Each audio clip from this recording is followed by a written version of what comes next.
Heyo everyone, Kitch here. Welcome back to the final episode of Season 1 of The Forgotten Coast. Stormrock Island here, Episode 10, and I can't believe I actually was able to put this together in 10 episodes because I promised that at the beginning and then I really thought I was going to go over.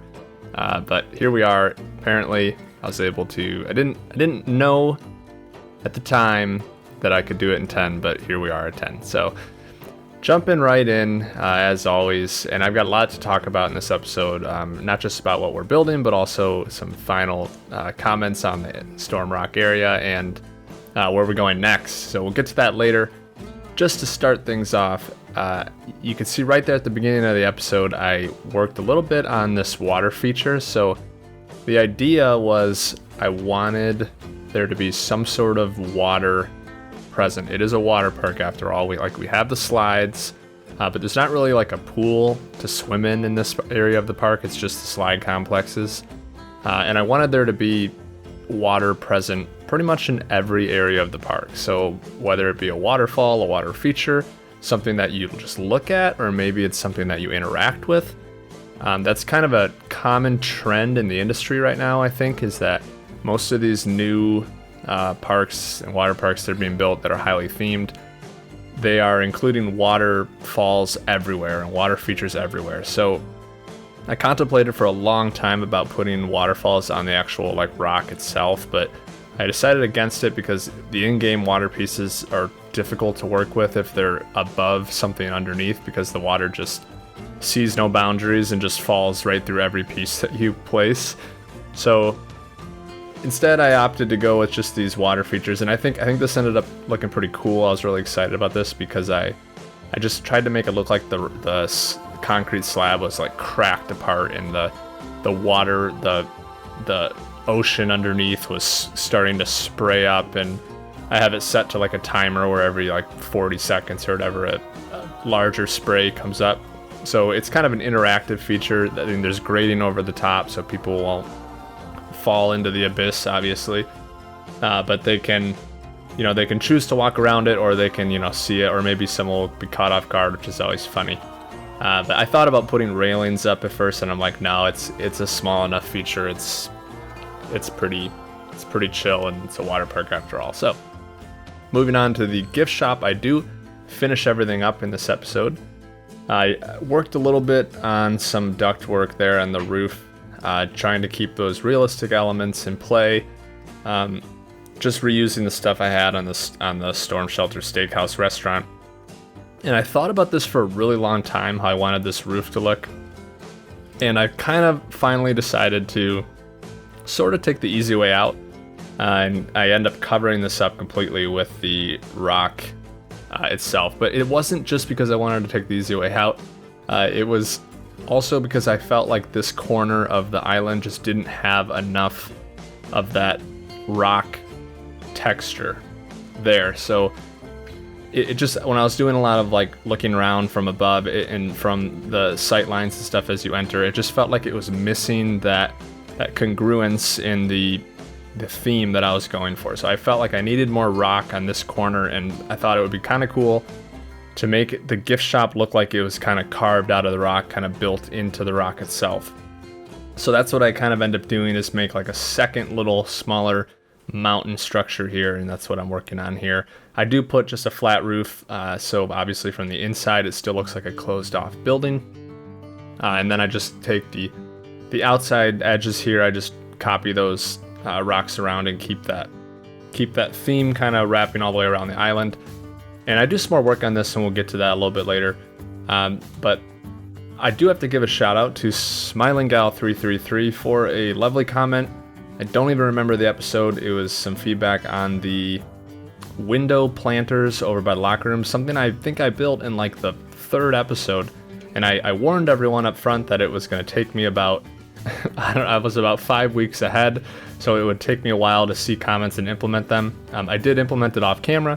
Those window flower planters are now gone. I didn't replace them with anything because I thought the windows looked fine without them. But they are gone. It just didn't make sense. There wouldn't be flowers out on the rugged rocky island out in the ocean. So I took them out, and I love those. I love that type of feedback. I think I would love to build sort of a small little community. I think it'd be awesome to have like even a section in every episode where I just kind of run through some of the comments I had and feedback. But that's something we'll consider when we have more when we have more viewers and more comments. But always appreciate them. Shout out to Smiling Gal 333. Keep it up. Thank you very much. And then back to the gift shop here. So one of the tips that I would give with this rock is, and I've kind of touched on this a few different times, is really just trying to make it look as natural as possible without also trying to go overboard. Sometimes too much is often detrimental to what you're trying to do. So you really have to find the balance, fine-tune things. And like for here, for example, I wanted to cover up that blank wall because I didn't have any really detail there. But I also, it ends up feeling a little too bare, and I end up doing something with it soon. I should touch on what I'm doing right here. This is something I thought would be kind of fun. I tried to make more of a shape out of the arcs, out of the jagged rock, instead of just having them kind of be upwards like towers. How I wanted to kind of tilt them, make it look like they're almost a little more foreboding. It gives it kind of a spooky look, just because it's kind of tilted and angled, like kind of looming over you. And I think that's a really cool effect, just because it kind of makes it look a little more intimidating, which is kind of how I want this area to be. Not only because it fits the theme, but also because, you know, the rides are more intimidating. It's a higher thrill area, so I wanted it to feel a little less cozy, a little more nerve-wracking, a little more intimidating. So I think that it's kind of a fun way of implementing that, is by just adding that shaping of the rock as it kind of works over you. So let's talk a little bit about kind of where we're going, I guess, with our next area of the park. This was the part I'm the most excited to talk about in this episode, so I can't wait. I gotta get right to it. So we're finishing up Storm Rock pretty much entirely. I don't plan on going back and really changing anything or adding anything to this, just because when you're done, you just want to be done, you know, like you don't want to keep tinkering. I mean, we all know this. We could just edit and edit and edit all day and just change things forever and ever, but you gotta cap everything off at some point. So this is kind of my way of putting it to rest, and maybe there's a change I make, you know, something small I add, you know, something I forgot or whatever it is, but that's going to be off camera. We're not going to see any content from Storm Rock in any future episodes. We're going to be moving on to a new area of the park, which I think I decided on. I guess what I want to do here is put a image up on screen of my sketchbook that I work in, that I've worked probably about a month ago now, planning out the different areas of the park and doing a lot of thinking about what I wanted to do with the theme and where I wanted to take it. And I'll put up the image here of the Storm Rock area to give you an idea. This was one of the sketches that I had made, just of the lighthouse kind of in general. And you can, I mean, sometimes I vary a little bit with what I sketched. This time, actually, it ended up, I think I matched it pretty close in game with what I had put on paper. But for the next area, I'm going to give you a teaser. I'm not going to go too much about what we're going to do, because I like to try to keep things as much of a surprise as possible, just because I think that's more fun for you guys.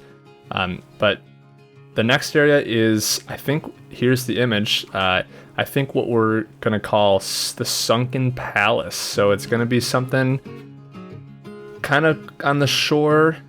You can see pretty much everything from that sketchbook photo of kind of, you can get the idea of what it's going to look like, but it's going to be a lot of kind of like tealish, like sea green type of colors. It's going to be the whole idea is it's going to be flooded. It's going to be this crumbling palace that's been completely flooded out and have all sorts of waterfalls and just pools, but not necessarily like crystal clear pools, maybe kind of a little bit of murkiness, kind of mystical.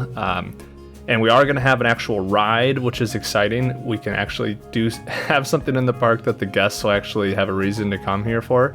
In the in-game guest set is. So we are going to make a ride, and I guess I can tell you it's going to be a shooting ride. a shooting ride, so I'm really excited. I've actually never done one of those, so it'll be new to me.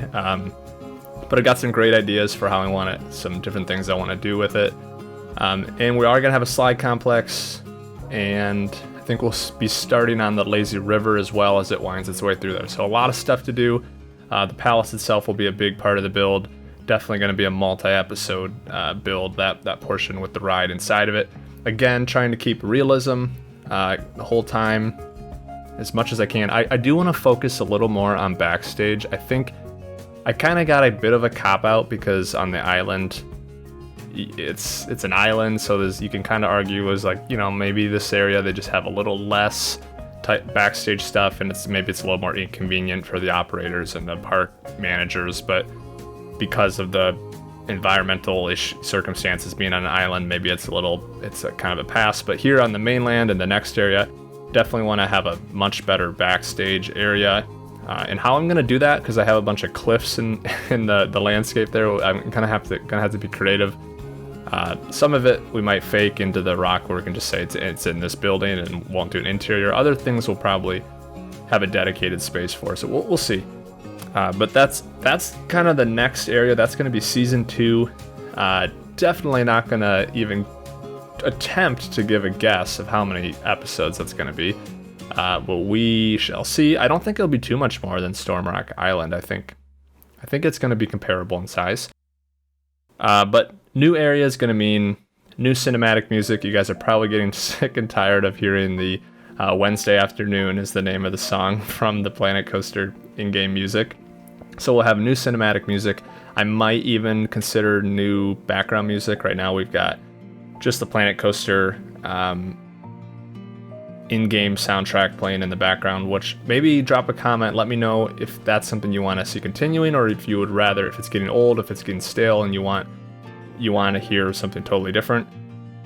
I haven't decided yet. I don't want to do anything too genre specific because I don't, not everyone listens to the same type of music, but we'll see though. It's going to have some changes. The quality of videos I'm hoping will continue to get better as I refine my process here.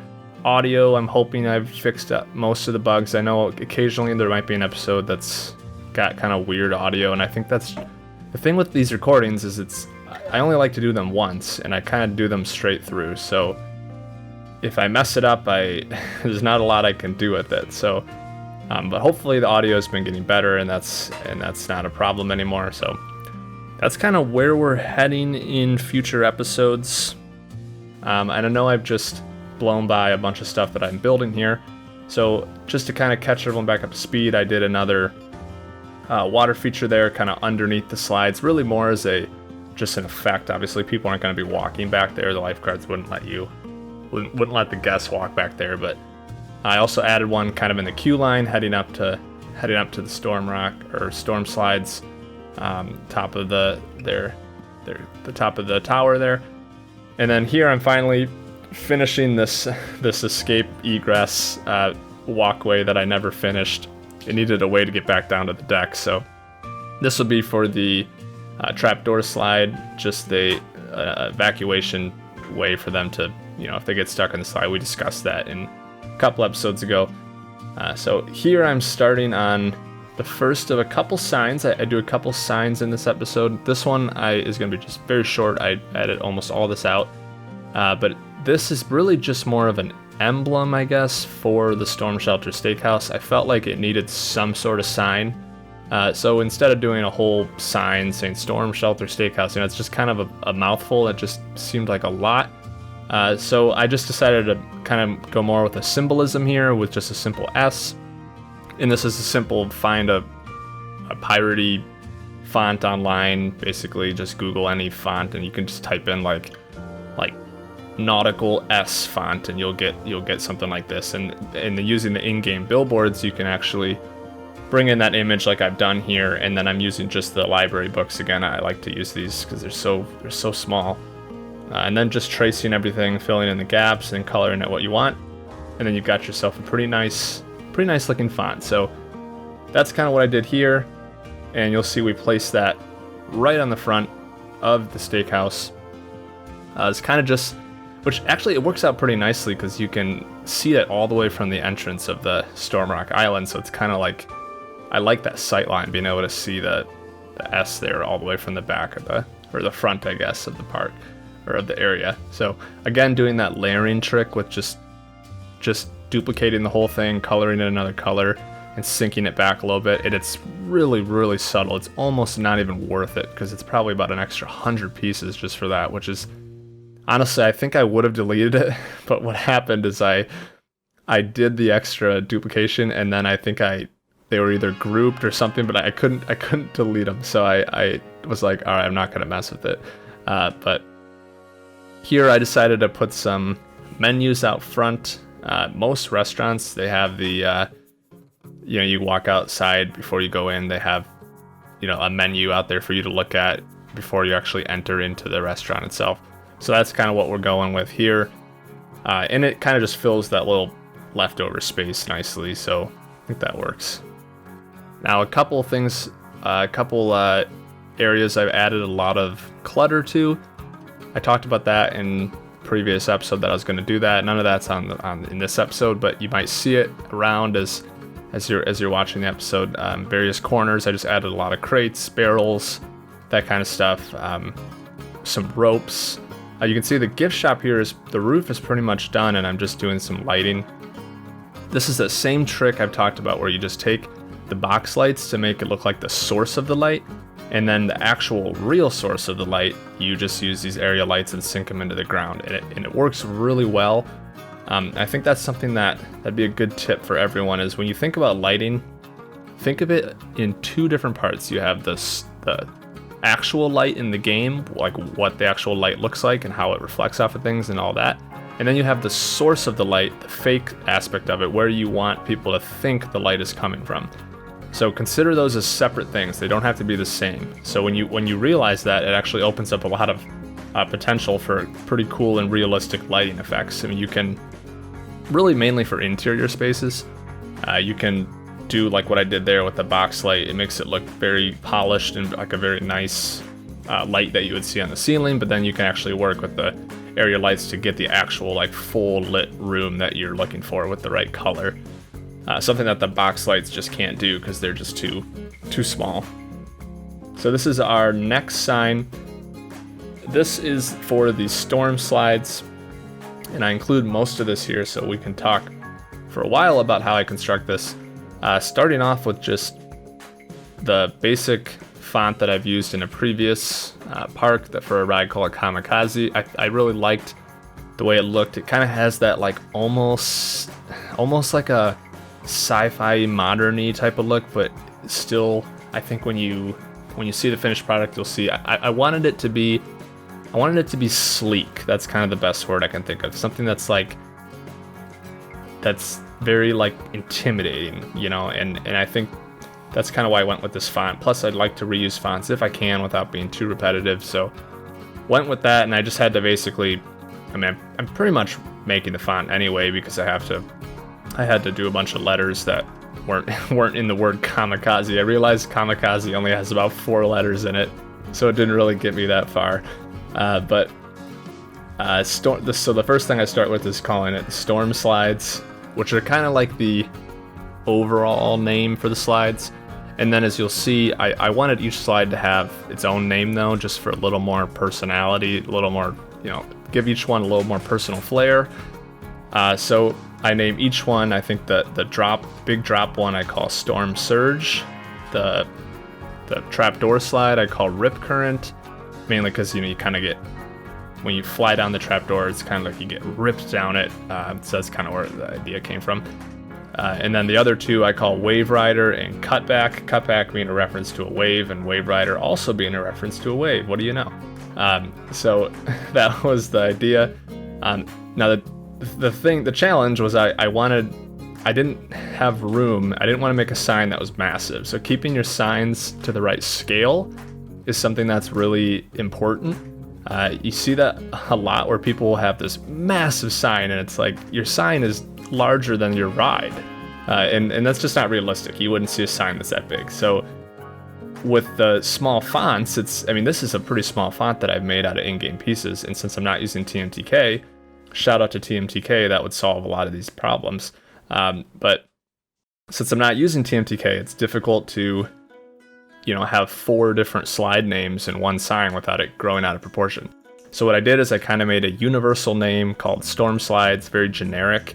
And then I can give each one its personal touch just using these basic in-game signs, which is kind of what I do here. And it also lets you kind of make a composition of your sign. So your sign isn't always, signs are not just font. If you look at any sign, it always has, it has some sort of composition. It's almost like a picture. It has a story behind it. So like in this case, you have your font style, but then you also have the shape, the tilt, the orientation, and then like the emblem, if you have an emblem that's with it. In this case, I had this extra kind of signs on the side for each individual slide. And what I did is I made them sort of like they would be on like a post that got kind of ripped apart in a storm. So it kind of looks like the post is all broken and bent, and the signs are just kind of like dangling on there, and that's kind of what I was going for. So adjusting the colors here to try to match more of the slide colors themselves, just with that dark blue and that light blue, and then just alternating the colors just because I like to do that. I think it's kind of fun. So then here I can then actually match the actual slide color itself with the sign color. And then the fun thing here, I didn't even plan on this, but this ended up being something I thought of on the spot, was I could actually change each one of these fonts to give it a little more variety even still. So trying to personalize the sign to each slide as much as possible. And then you can see the 4 black TV screens underneath. In the final product, those will be actual slide safety signs with all the requirements, and don't ride this if you're pregnant or have had back surgery, all that stuff. And those will be on those 4 signs kind of in front for people to look at. So that's the plan there, but you won't see that until the final product. So then the back of these signs, it was hard to read them because they weren't really set with a background. So I wanted to give them a background, but I also didn't want to make just a big old rectangle that just stood out.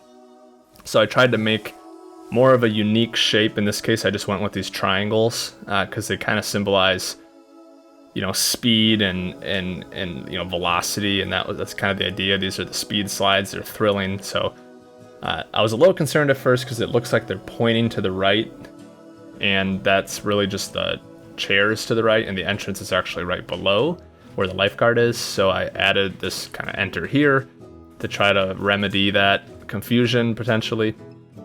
And then shout out to wooden beams. Here I go, using them again just to simulate this concrete footer. This is so minor, but I'm just such a fan of this.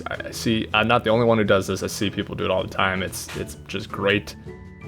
Just gives you a little bit of color difference, a little bit of realism, and a little bit of even just variety in your build. It just does all those things at once, just in a simple way. So, and then a last thing on the sign, just a couple little supports there to finish it off, and that kind of ties it all off. So last part of the episode, I believe, one of the last things here, one of the larger aspects is the bridge, and I geeked out about this in the last episode. I said I couldn't wait to make this bridge because I'm a civil engineering graduate, so I live and breathe civil engineering and bridges and that kind of stuff. So this is just right up my alley. It was really fun, and I think bridges are really fun because they're very structured. So you have like it's easy to see what wouldn't exist and what would exist. So you can kind of I guess, what am I trying to say here? I'm trying to say that you can structure your bridge and make it very ordered, and kind of it's a lot of copy paste. It's got a nice flow. It's easy to make a bridge out of, even as a beginner builder, it's very easy to make something look pretty good. The challenge becomes then trying to make each bridge unique looking and not be too repetitive. So one advice or tip I would give is don't feel like the size of the single beam is what you're limited to. You can certainly, what I've done here is just stack them to make it look like a larger beam. And I've done that before on other projects too, where you just take one beam and you just duplicate it 4 times to make a larger beam, basically. So it started with those kind of the under the water, just more realistic, how it would be supported. You're not really seeing that. The guests aren't seeing that, but I wanted it to at least have some sort of realistic support there. And then I went with the stone pieces, and if you just duplicate it and rotate it, you can make like a nice rectangular stone block, which is what I used for kind of the columns there. And then we start on the actual exterior of the bridge. And the first thing I did was I went with this very, very subtle, like dark navy gray blue color, just because I wanted it to feel washed out, and I just didn't feel like using the same wood textures or wood color as I had before, so I wanted it to be a little different. And I kind of started with this little decal that goes across every so often here where the concrete supports are. And what I end up doing is actually making the bridge basically themed after waves. So, and you'll see that after I finish the floor here of the bridge, but just trying to simulate the kind of you're transitioning from the mainland and you're crossing the sea, and it's a rough sea and it's stormy. So I thought it would be a nice way of doing that transition by making the bridge kind of look like waves as you go, and you'll see that here. So always a good idea when you're making a bridge to just fit it to the size of a path, but don't feel like you have to. You could certainly make a bridge much wider than your path. Sometimes the path can be really limiting, and I think people need to understand that your path, you can cover your path with anything. So you can make any sort of plaza you want, and then you can just fill the path in at the end where you want the guests to actually travel. But the path does not have to be what makes and shapes the actual look of your plazas and your walkways. So you can do a lot of cool things if you cover up your paths. You can do different multicolors and different patterns in the concrete or whatever. And we'll probably delve into a little bit of that at various points in this park. So here I go, starting with the waves. So just a very simple wave shape out of the beams, and then duplicating those across, and then just taking every other one and syncing it just to add that variety. I always preach about that, just adding a little bit of variety anywhere you can, and trying to eliminate any repetition where possible. So and as I keep working here, I should mention that this episode will not have cinematics at the end of it, because I have an episode coming out next week that is just a short, I think it's like 4 or 5 minutes, just a cinematic video of the whole Stormrock area, with music that's not Planet Coaster music, so that's fun. And I've already completed that video. It's already done, and it's scheduled to release, so that will be the final cinematics. So no cinematics at the end of this episode. As far as the park itself, I have, as you're watching this, it is already on the Steam Workshop. I've already finished it and uploaded it. So actually you could have already seen all this before you even watched the episode if you were following any of the Discord notifications I sent out. Normally I wouldn't release the park before the last episode is out. The only reason I did that was just because I'm actually going on a vacation, leaving soon here. Actually, when you're watching this, I'm already on my vacation. And going out west, doing some hiking, some backpacking. It's going to be awesome. So I was going to be, gone for 10 days, and I needed to get all this stuff done beforehand, and I didn't want to make everyone wait. So that is why it's already on the workshop. Feel free to explore at your leisure, see everything that we've built, see anything you might have missed. Leave a comment. Of course, always appreciate it. And I guess then when I get back from break, I was planning on having a week break between the last episode. So next week is the cinematic video. That's all that will be out next week. And then the following week was going to be my kind of off week between seasons, just to kind of give me a buffer to start making content so I don't fall behind. I gotta say, I'm very proud of myself. I actually made it the entire season on schedule every week, and like I said I would, so that's really cool. I'm hoping that I can keep that trend up in these seasons coming up. But I might end up actually giving a 2-week break. I know that's kind of extreme, but I mean, I've got 40 followers, so I think they can live at this point.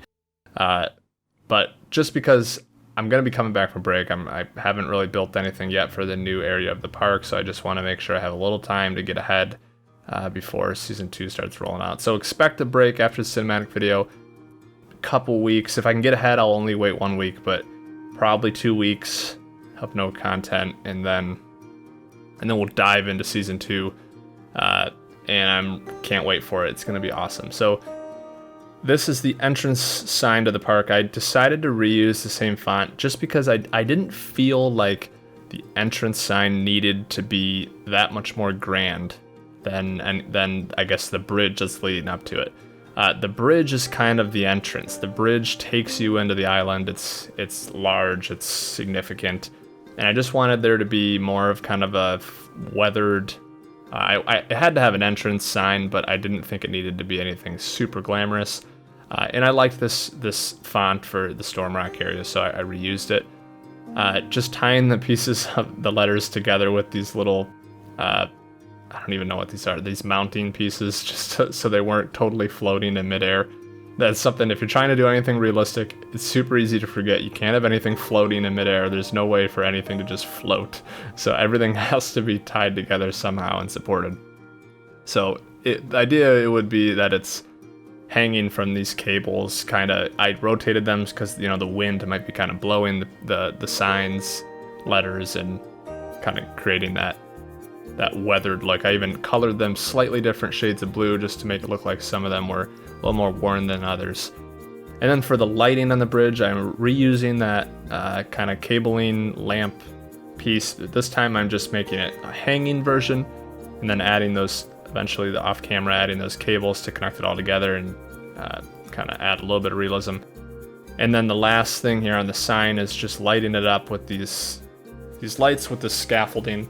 I wasn't super thrilled in how this turned out, but I think once I colored it black and it blended in with the black rock, I think it's all right. It doesn't. I mean, it's hardly noticeable because it blends in so well, and that's what I wanted it to do. I wanted it to blend in because it's just a temporary lighting structure. It's not much of a it doesn't have a thematic presence really. It's not thematically really representing anything. So more of a realism for how they might mount those lights.